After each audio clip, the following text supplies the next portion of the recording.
Like when I was 16 or 17, if I heard one of my favorite bands selling their song to Doritos, it would be disgusting. Like I would not like that band anymore.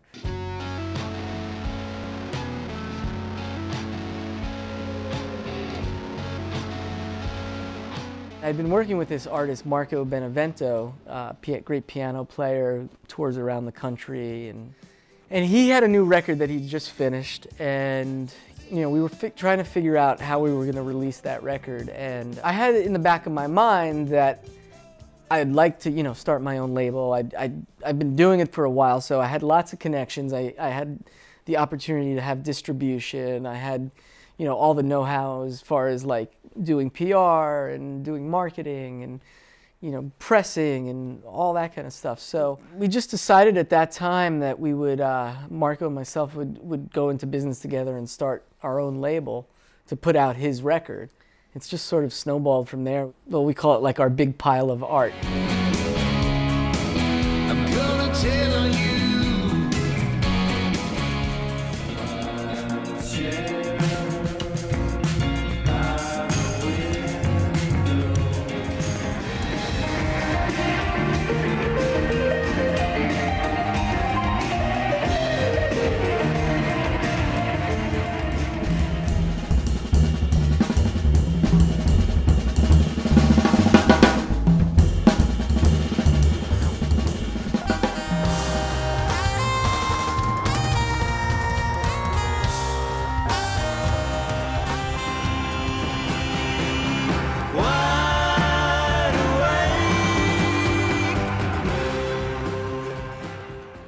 We wanted to have a label where we were accountable to the artists, and it's got to be straight up and honest. And we've started this label all with our own money. We have no outside investors. We really start with the art first, and then build out from there. So we're not really basing our success on money. We're basing our success on an aesthetic and an artistic statement that we're trying to sort of perpetuate. So putting out a record is a very involved process, and it starts with what is the record going to be. There's a real art to making a record, from track 1 to track 10, or it's almost like a giant painting or something. Like there's really like there's just like a thematic thing that has to happen all the way through the record for it to be really good. There's a very lengthy process to making vinyl, between like making the masters, cutting the lacquers, getting test pressings. You're dealing with art directors, you're dealing with photographers. You really want, everything down to like the credits to be perfect. You wind up with this finished thing that's like just this great thing to hold. And growing up, you would go to a record store. It was such an amazing experience. And because you were a little bit more limited, you would buy a record and you just paid, you just worked, delivering pizzas or, packing groceries at the supermarket. And you would take that money, go to the record store, and you would come out with something. And you would learn, you would know every word on that album, and it would become part of your life. And I feel like kids coming up now, they have access to everything, so they don't really fall in love with anything. And I think that's a shame. And now I feel it's more like grazing. I even find myself doing it with Spotify.